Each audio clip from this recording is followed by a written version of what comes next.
સુરતમાં વીર નર્મદ દક્ષિણ ગુજરાત યુનિવર્સિટી કેમ્પસમાં આવેલા સમરસ બોયઝ હોસ્ટેલમાં છેલ્લા ઘણા સમયથી ખોરાકની અશુદ્ધતા, સ્વચ્છતાની દયનીય સ્થિતિ અને વીજળીની બેદરકારી જેવી મૂળભૂત સુવિધાઓ ન મળતા ત્રસ્ત વિદ્યાર્થીઓએ મધરાત્રે બળવો કર્યો હતો અને તેઓ ધરણા ઉપર બેઠા હતા. આ ગંભીર સમસ્યાઓ અંગે અખિલ ભારતીય વિદ્યાર્થી પરિષદના કાર્યકરોના નેતૃત્વ હેઠળ વિદ્યાર્થીઓએ રાત્રે 9 વાગ્યાથી તો મધરાત સુધી ધરણા યોજી ઉગ્ર વિરોધ નોંધાવ્યો હતો.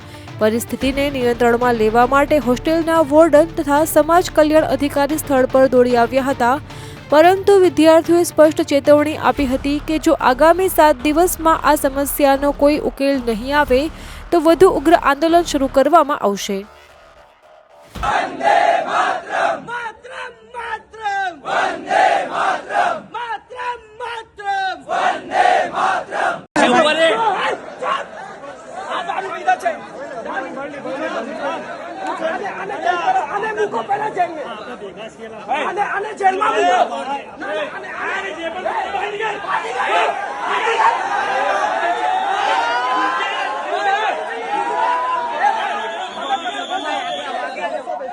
અમારી તમામ માહિતીથી અપડેટેડ રહેવા માટે જોડાયેલા રહો ત્રિશુલ ન્યૂઝ સાથે.